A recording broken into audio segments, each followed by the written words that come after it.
क्या राहुल गांधी भाजपा के लिए पठान साबित होंगे?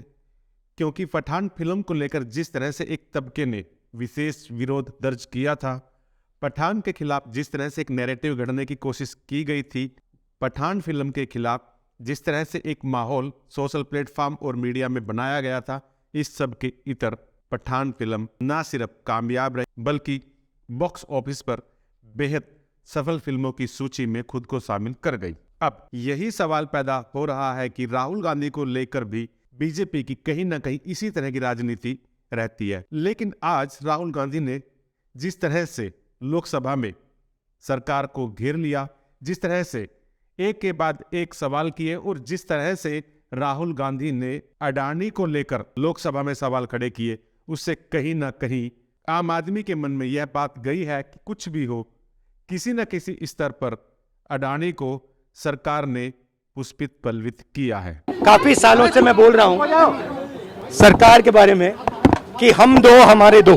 सरकार नहीं चाहती और सरकार डरी हुई है कि पार्लियामेंट में अडानी जी के बारे में डिस्कशन हो जाए। हालांकि इन संबंधों को लेकर राहुल गांधी अक्सर बोलते रहे, लेकिन जिस गंभीरता से और जिस तरह से प्रमाण के साथ उन्होंने पहली बार यह बात रखी, देखिए रिश्ता, और इतना ही नहीं, जिस तरह से देश ने उनकी इस बात को सुना, इससे कहीं ना कहीं राहुल गांधी का कद अब भारतीय राजनीति में एक परिपक्व नेता के तौर पर स्थापित होता जा रहा है। राहुल गांधी ने इस यात्रा को माध्यम बनाकर एक बेहद सधे हुए अंदाज में यात्रा को सूत्रधार बनाकर उन्होंने जिस तरह से अडानी पर एक के बाद एक वार किए, उन्होंने सड़क से लेकर पोर्ट तक, सड़क से लेकर एयरपोर्ट तक जो मामला उठाया, जिस तरह से अडानी के बिजनेस की समीक्षा की, इससे सरकार के लिए मुश्किल खड़ी हो सकती है। सब जगह अडानी अडानी। किस तरह से राहुल गांधी की इन आरोपों को, राहुल गांधी के इन मुद्दों को बीजेपी काउंटर करती है, यह देखने वाली बात होगी। लेकिन राहुल गांधी ने आज लोकसभा में जिस तरह से बातें रखी, उसने कहीं ना कहीं आम आदमी को यह सोचने पर मजबूर कर दिया कि देश के अंदर सब कुछ ठीक नहीं चल रहा।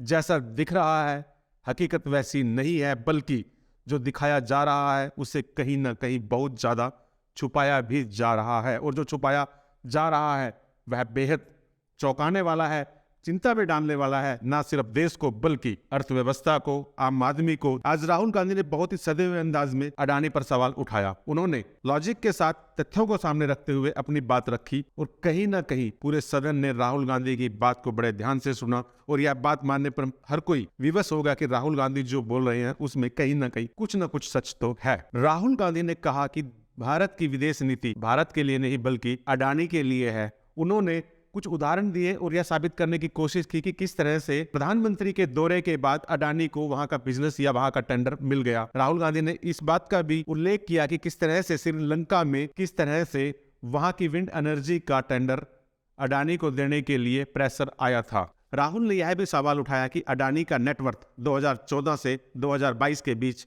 $8 बिलियन से $140 बिलियन कैसे हो गया। 2014 में दुनिया के सबसे अमीर लोगों की लिस्ट में अडानी का नाम 690 नंबर पर आता था, जो बिल्कुल पीछे थे।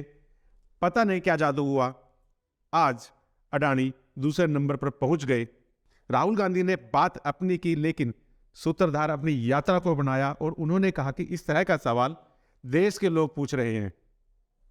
राहुल ने कहा हिमाचल में सेब की बात होती है अडानी जी, कश्मीर में सेब की बात होती है अडानी जी, पोर्ट की बात होती है अडानी जी, एयरपोर्ट की बात होती है अडानी जी। अच्छा, हम जिस सड़क पर चल रहे हैं, मैंने पूछा ये किसने बनाई? अडानी जी। तो लोगों ने पूछा कि ये जो अडानी जी हैं, इनकी सफलता का आखिर राज क्या है? राहुल गांधी ने उस मुद्दे पर भी बोला जिस मुद्दे पर अभी तक बोलने से हर कोई बच रहा था, यानी कि एयरपोर्ट आखिर कैसे अडानी को दे दिए गए, क्योंकि जिसका पहले से अनुभव नहीं है उन्हें एयरपोर्ट नहीं दिए जा सकते, ऐसा देश में नियम था। लेकिन अडानी के लिए इस नियम को बदल दिया गया, ऐसा राहुल गांधी ने लोकसभा में आज बोला।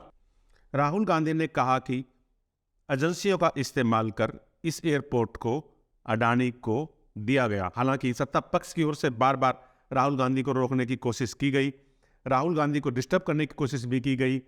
कई सांसदों ने राहुल गांधी पर सवाल भी उठाए और यह भी कहा कि जिस तरह के आरोप राहुल गांधी लगा रहे हैं, इसका प्रमाण क्या है, इस तरह के आरोप नहीं लगाए जाने चाहिए। लेकिन राहुल गांधी ना किसी के टोकने से डिस्टर्ब हुए और ना ही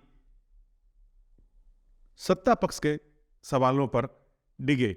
उन्होंने अपनी बात बड़े तरीके से रखी। ऐसा लग रहा था कि वह अडानी और सरकार के संबंधों पर जमकर तैयारी कर आए हैं और आज उन्होंने अपने पूरी की पूरी बातचीत या अपना पूरे का पूरा वक्तव्य अडानी और सरकार के संबंधों की समीक्षा करने के लिए ही तैयार करके रखा हुआ था और वह उसे बखूबी लोकसभा में रखने में भी कामयाब रहे।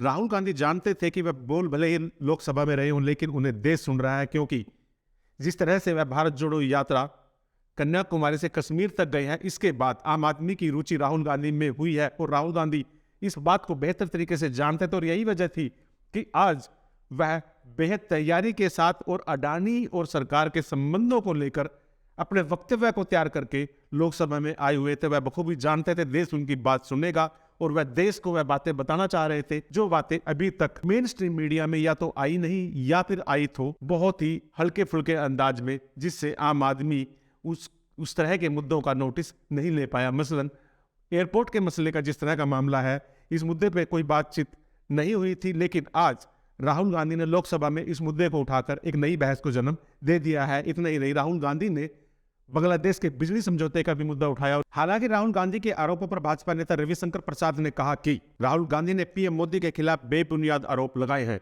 कांग्रेस नेता उन सभी बड़े घोटालों में शामिल थे जिन्होंने भारत की छवि को धूमिल किया है। मैं राहुल गांधी को याद दिलाना चाहता हूं कि वे, उनकी मां और उनका बहनोई जमानत पर हैं। बेफोर्स में तो राजीव गांधी पर घोटाले का आरोप है। मैं उनसे पूछना चाहता हूं कि नेशनल हेराल्ड और अगस्ता वेस्टलैंड घोटाले का क्या हुआ? वाड्रा डीएलएफ घोटाले में क्या हुआ? विजय माल्या को किसने बढ़ाया? उसे लोन पर लोन किसने दिया? नीरव मोदी और मेहुल चोकसी के इवेंट में कौन जाता था? आप जाते थे राहुल गांधी, आपकी भी तस्वीर सामने आ रही है। भाजपा नेता ने कहा कि कांग्रेस की सरकारें डील और कमीशन पर चलती थी। राफेल डील में कांग्रेस की कमीशन तय नहीं हुई, इसलिए डील को देर तक टाला गया।